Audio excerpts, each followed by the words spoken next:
switch right here. No. 113 amp. There we go.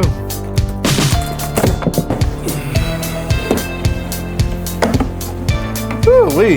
There we go. These are two 8-gauge wires going to the negative terminal.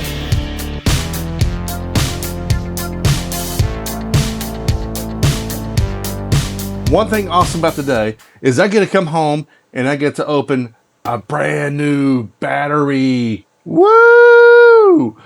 One of my favorite things to do. And I'm all into solar power, all into batteries. I love it when I get a new toy. So let's get this thing unboxed. Alrighty, got you a bird eye view. So let's get to unboxing. First I got a Tekka knife from my Battle Boss subscription because I am a subscriber to the Knife of the Month Club. And I love this knife. So let's get this thing unboxed. But let's try it out. This is a Hysincere 24-volt battery. This is my first ever 24-volt battery. Usually if I try to get 24 volts, usually I'm wiring 12-volt batteries into series. But I'm excited about this 24-volt battery. As you can see, first thing you open up, you get a, oh wow, this is actually thick. Usually instruction manuals are like only half this size, but 25.6 100 amp hour battery. You get M8 bolts with some caps, and oh my goodness, check that out. You get some stickers. I love stickers, so this is thank you. I was unsuspecting to get stickers, and I'm surprised. Thank you. Hysincere 25.6 volt 100 amp hour LiFePO4 battery, and up top here, I'm trying to see if I can get you a good view. So you got this OK button. You just click it and it tells you the voltage of the battery, 26.4. As you see, it's not fully charged. You're 1 bar away from being fully charged. Well, the first thing I always do when I get a new battery is I always give it a full charge.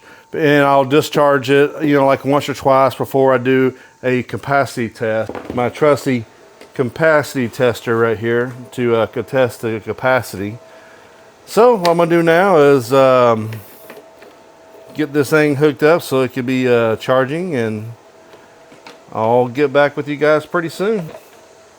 Because I'm going to go through a couple of charge discharge cycles to make sure all the cells are topped off, because you may have one cell in the battery pack that will get charged for all the rest, and when that happens, it pretty much brings the battery off charge. And then later on, if you have that one cell that's not fully charged kick off the BMS, it actually the whole battery will be not good.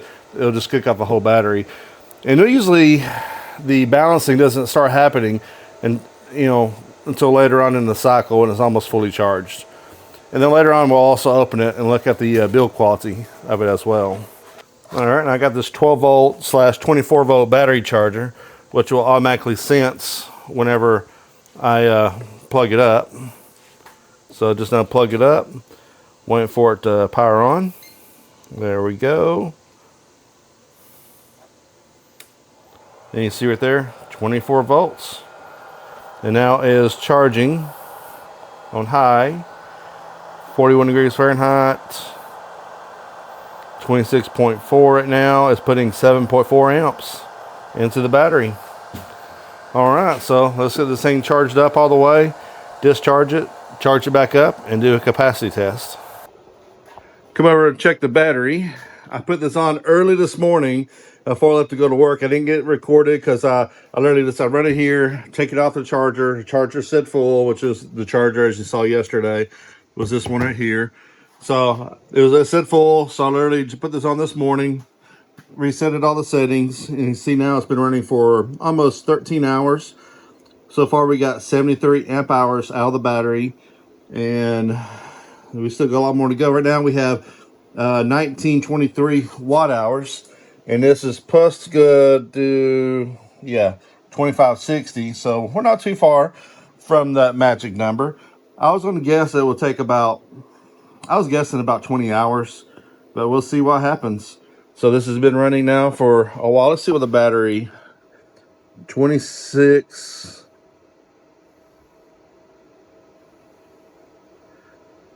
25.9, and I'm getting 25.7.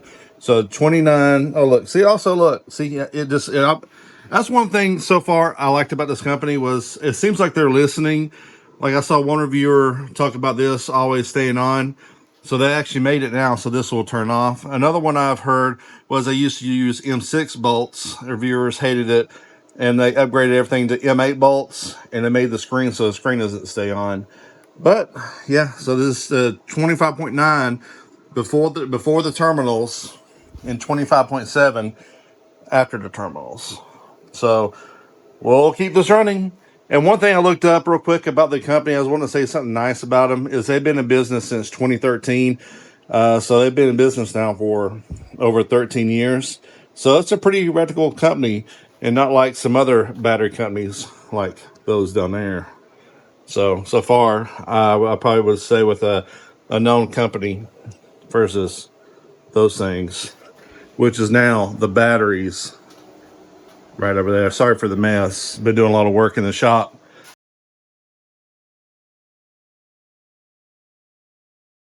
Happy Saturday! Woohoo! I love the weekend because I get to work in my house down there. But came right here. I'm about to start the actual capacity test, and I'm just going to reset this one more time to see, to make sure it's fully topped off. Yep. So we're full. So now it's time to do the capacity test. It's always so much harder when you got to do this stuff with one hand. Okay, let's make sure you see that everything's all zeroed out. 0 amp hours, 0 watts. So everything is 100% zeroed. Make sure both these knobs are turned to 0. And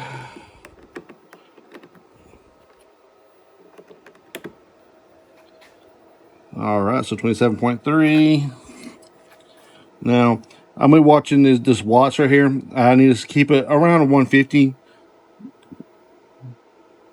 Gotta turn this first knob until it starts kicking on. You see the fan just kicked on just then.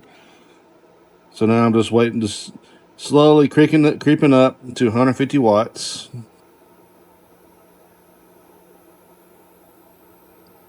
143, and then I'm gonna switch down to the small knob, and that goes up even slower. So that's the fine tune. 140, 152. See if it goes down. I might need to knock it down just a little bit.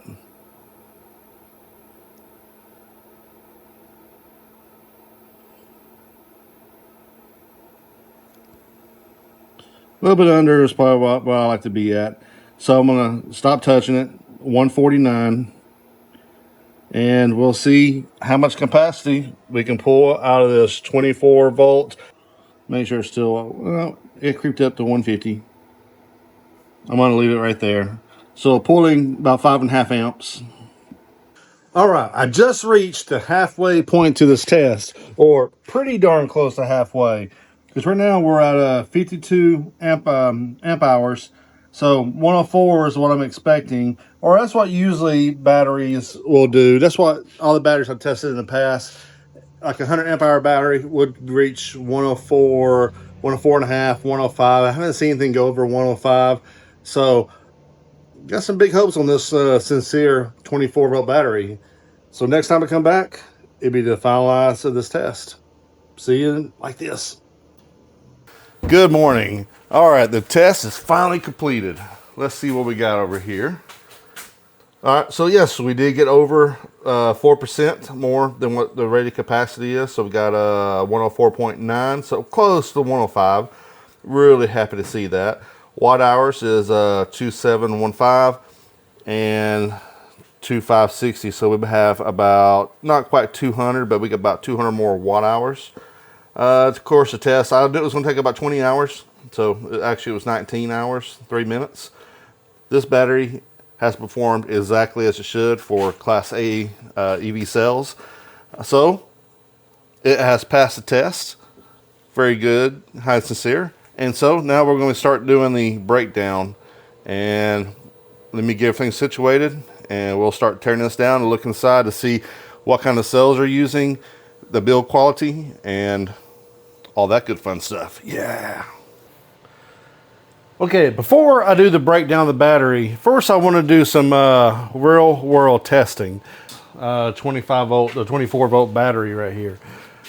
Let me zoom out here. Now, the only inverter I have that can handle 24 volts is this Jump Pile 2080 automatic transfer switch 24/48 volt DC auto. Now, this inverter automatically can sense if it's hooked up to a 24 volts or a 48 volt, which is like inside my golf cart right here. That's a 48 volt battery. So this inverter can automatically sense which one it's hooked up to. So let's put this thing under load. I don't think I'm going to be able to reach the max output of the battery, but I can absolutely max out 2,000 watts. So let's go and give it a try. And also I have a amp clamp over here. That way I can also check the amperage. And also I can check out, well, I can check out the watts right here. Not the amperage, but I can check out the watts. Guys, yes, I know my shop is messy. I really need to get out here and clean this up, but I've been busy building my house on the weekends, working 2 jobs during the weekdays, and when I get home, I don't want to do anything. So I know my shop is extremely dirty, messy, so please forgive me for what I'm about to show you. So, sorry. So the first thing I'm going to try is my shop vac. This is actually, I did woodworking. This goes to my dust extractor. So this usually hooks up right here, and it goes to the top of my dust deputy. Dust deputy. That thing's amazing, by the way. I love this when I was doing woodworking. And all the dust will fall into a 5-gallon bucket. So basically, this is what I'll be using. This hose right here is what I'll be using on my sander. It'll get sucked in here. Everything, all the particulates matter will go in a circle, smaller, and they'll fall in the bucket right here. And while the vacuum is sucking from the top right here. So this thing is awesome. Now this is a big 6.5 horsepower vacuum. So this uses over 1,000 watts easy. And I have it hooked up right here. So let me take that off right there. Let's plug this in. I'm sorry guys, I'm using one hand. So when I flip the switch right here, it should turn on the vacuum, which it does. And we're using 1,300 watts to see how many amps. Pulling 60 amps. These wires are 5 gauge, so they're able to carry that current safely. So we're pulling 60 amps out of the battery. And it's over half capacity already, or halfway through.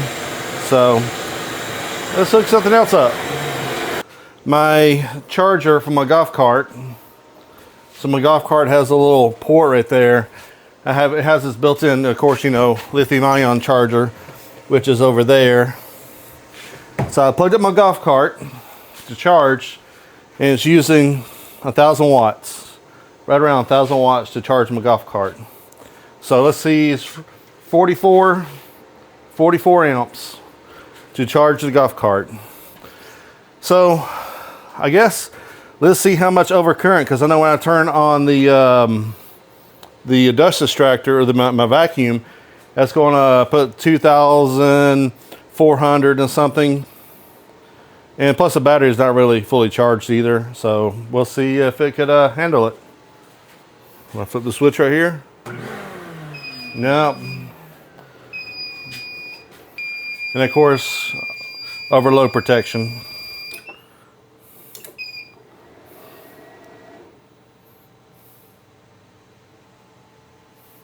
So what I'm going to do is I'm going to unplug the golf cart. I'm going to turn this on.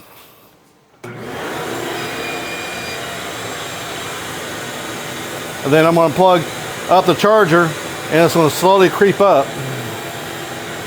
All right. It's going to slowly start to increase.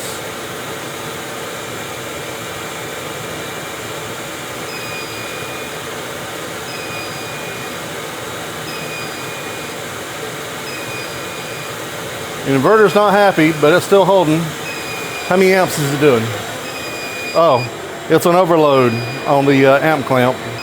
Let me change the setting here.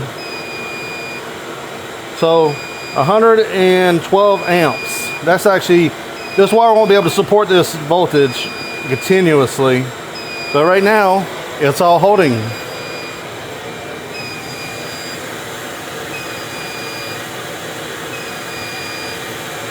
So right now this battery is putting out 112, 113 amps.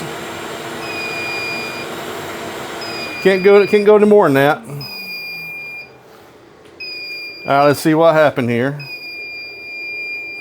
Overload protection. There we go. All right, so, and it wasn't the battery that failed. It was the inverter going to overload protection. So this battery could pump out more.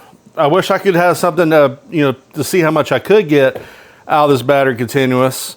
But unfortunately, with this inverter, I won't be able to fully push the battery to its full capacity, or not capacity, but its full potential. But that's 113 amps draw, and I was doing it until the inverter shut down, overload protection. So, all right, from what I saw in the instructions right here, max discharge in this battery is 200 amps. So this battery could do 200 amps for 5 seconds. I wish I could test that for you, but I can't for what I have right here. But continuous, max continuous charge discharge is 100 amps. So we were at 113, and this battery was pushing it with no problem. Now eventually, if you over push current, it would actually heat up the internals of the battery, and when the BMS in the battery gets to a certain temperature, it's going to shut down. So it can do 113 amps.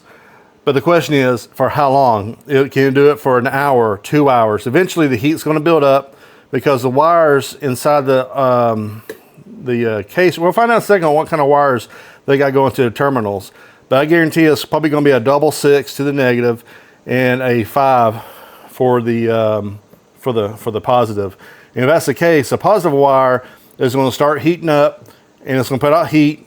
The BMS will shut off due to over temperature because of that. So over time, it's going to do that.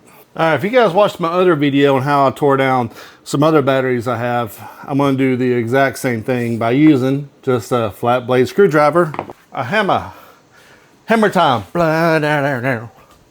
Yeah, sorry, I don't want to sing. I don't want to scare you guys off. So, all right, so what I'm going to do is I'm going to take the screwdriver, I'm going to put it right here, because basically it's going to be a lid and a lip. So I'm going to get my screwdriver under the lid, pull it up to get under the lip. Once you get under the lip, pry it back up. And of course I'm doing it away from the terminals. So the terminals, all the wires are going to be on this side of the battery. So I'm doing it on the opposite side. Let's try it.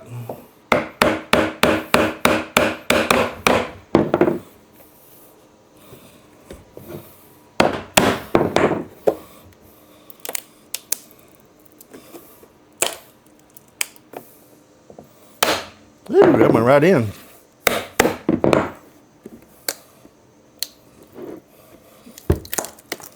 There we go. And just like that, we're in. Just gotta pull it on up.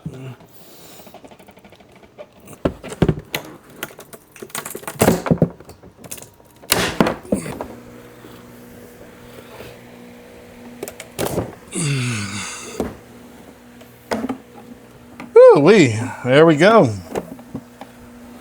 They are two 6-gauge wires. No, this is 8-gauge.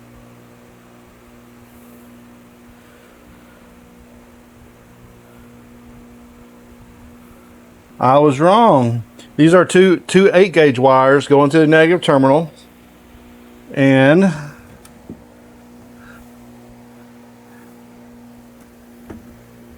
trying to see what kind of positive wire there is. I'm gonna have to undo that to get the lid off, and I can look at it more later on. But as you can see, you got 8 cells. Before I even counted them, I guess 8 cells. And it's like no glue in the bottom, so this battery should just be able to come right on out. And probably gonna be a tight fit because you got foam all around it.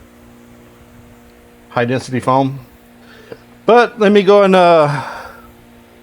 see what kind of... Okay, this goop is not the soft, flexible kind of goop, so this is actually really good, hard goop that's on all the terminals. So that way there's no chance of those things coming off. But I'm going to take off the positive lead right here. Is take the negative off directly from the BMS, which I love seeing. These ain't welded onto the BMS. They actually held on by screws. By taking that off, there's no way possible that the terminals can touch and short.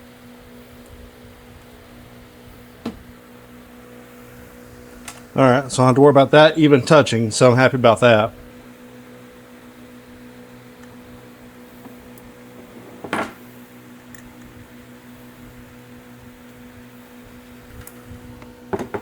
All right, so to get this battery out of the case, I should just have to turn it upside down and the case should come right off of it. Let's see if I'm correct.